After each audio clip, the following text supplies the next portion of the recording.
به نام خدا. با عرض سلام و احترام به اساتید و همکاران گرامی شهر عراق و استان مرکزی. من دکتر حسین فتح‌الله زاده، متخصص رادیولوژی دهان، فک و صورت، امشب با همایش مجازی آشنایی با اصول اولیه تصویربرداری CBCT در خدمتتون هستم. ابتدا جا داره از اساتیدی که امکان گفتگوی امشب رو فراهم کردن تشکر کنم.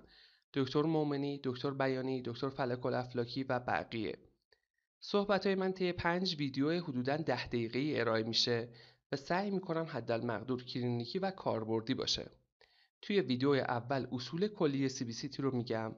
در ویدیو دوم تا چهارم پرینت کاربردهای مختلف CBCT رو مرور میکنیم و در ویدیو پنجم مرور روی نرم افزار CBCT داریم.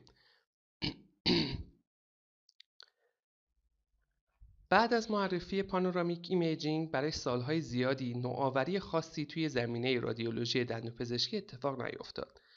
تا دهه 1990 که CBCT معرفی شد و انقلابی در تصویربرداری مگزیوفیشیال بود. CBCT مخفف کلمه کون بیم کامپیوتد توموگرافیه. کون به شکل اشعه اشاره داره که توی این مدالیته تصویربرداری اشعه به شکل مخروطیه. بیم به معنی دسته اشعه است. کامپیوتد به نقش کامپیوتر در تهیه تصاویر اشاره داره.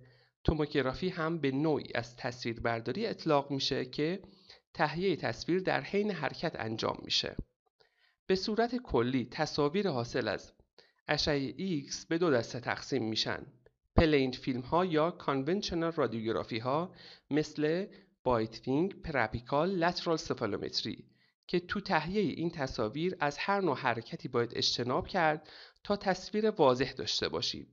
نوع دیگه ای از تصاویر توموگرافی ها هستند که با استفاده از حرکت تصاویر مقطعی برامون ایجاد میکنن. توموگرافی ها به دو دسته: کانونشنال توموگرافی مثل پانورامیک و کامپیوتد توموگرافی مثل CT و CBCT تقسیم میشن.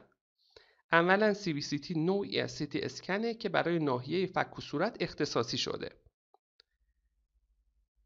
در اینجا داریم فرق بین CT اسکن و CBCT رو میبینیم. در CT اسکن دسته پرتومون به صورت باد بزنی شکله، ولی در CBCT دسته پرتو به صورت مخروطیه. دستگاه‌های CT اسکن به صورت کلی یه تخت دارن که بیمار روی اون میخوابه و با حرکت تخت تصویر تهیه میشه. اما دستگاه‌های CBCT بیمار به صورت ایستاده است و طبیعتاً اندازه دستگاه هم کوچکتر از دستگاه CT اسکنه و شکل کلی دستگاه‌های CBCT شبیه ماشین‌های پانورامیکه. فیلد آف ویو یا میدان دید قسمتی از بیماره که اشعه به اون ناحیه تابیده میشه و تصویر نهایی اون تهیه میشه که میتونه استوانه‌ای یا کروی باشه. اندازه این ناحیه توسط کلیمیشن پرتو اشعه X و سایز دتکتورمون تعیین میشه. فیلد آف ویو باید برای هر بیمار متناسب با نیازهای تشخیصیش تعیین بشه. فیلد آف ویو کوچیک‌تر به صورت کلی مطلوب تره، چون هم دوز بیمار رو کم میکنه، هم باعث میشه اشعه پراکنده‌مون کم بشه که اشعه پراکنده نقشی مهمی توی کاهش کیفیت تشخیصی داره. فیلد آف ویو اونقدر مهمه که دستگاه‌های CBCT رو بر اساس ابعاد فیلد آف ویو هایی که میتونن تصویر کنن طبقه بندی میکنیم.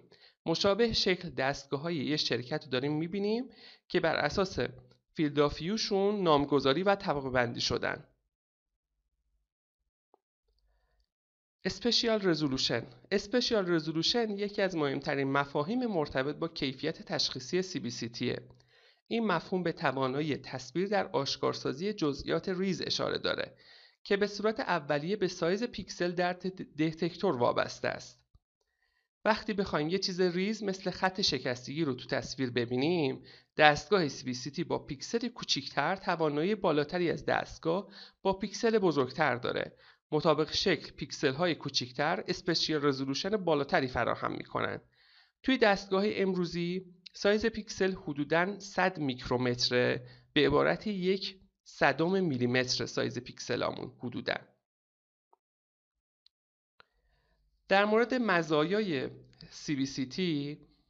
CBCT مزایاش شامل این موارده: ارائه تصویر سه‌بعدی، دقت بالای اندازه‌گیری خطی و زاویه‌ای، سایز دستگاه نسبتاً کوچیک، تشکیل سریع تصویر، اندازه پیکسل کوچیک که باعث رزولوشن مناسب میشه، دوز نسبتاً پایین بیمار. یکی از مزیت‌های مهم CBCT نسبت به CT اسکن دوز کمتر بیماره. برای اینکه دوز تصویربرداری‌های مختلف برای ما ملموس بشن، میایم دوز اونها رو با دوز زمینه‌ای روزانه مقایسه می‌کنیم. همه آدما به صورت روزانه در معرض دوز زمینه‌ای تشعشع که بهش میگیم بک‌گراند رادییشن قرار دارن. مقدار متوسط این دوز طی سال به صورت متوسط 3.1 میلی سیورته. شکل داره نشون میده منابع دوز زمینه‌ای از چه چیزاییه. دو منبع اصلی رادونه که از زمین متساعد میشه و تشعشعات کیهانی.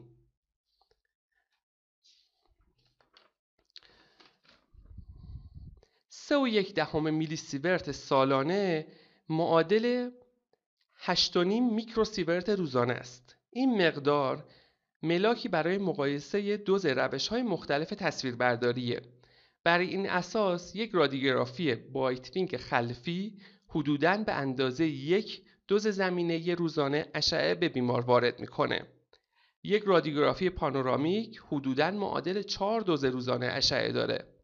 CBCT متناسب با فیلد آف ویوش بین 2 تا 100 دوز روزانه اشعه داره و CT اسکن بین 50 تا 1000 دوز روزانه اشعه داره. یه CBCT با فیلد محدود ناحیه آلوئولار حدوداً به اندازه 3 تا 4 پانورامیک اشعه داره. اگه از همین ناحیه بخوایم با CT اسکن تصویر تهیه کنیم، حدوداً 10 برابر CBCT اشعه به بیمار وارد میشه.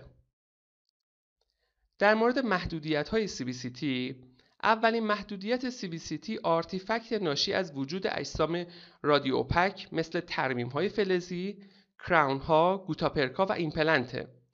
وجود اجسام رادیو اوپک باعث جذب و پراکندگی اشعه میشه که تو تصویر به صورت وایت اند دارک استریک لاینز میبینیم. بنابراین زمانی که اجسام رادیو اوپک زیادی تو ناحیه داشته باشیم، تصویر مناسبی از اون ناحیه نمیشه تهیه کرد. محدودیت دیگه CBCT کنتراست بافت نرم ضعیف تر نسبت به CT اسکنه. CBCT توی افتراق بافت نرم نسبت به CT اسکن ضعیفتر عمل میکنه. بنابراین وقتی بخوایم بافت نرم رو بررسی کنیم، CT اسکن نسبت به CBCT ارجحه. اینجا پارت اول تموم میشه، ادامه در پارت دوم.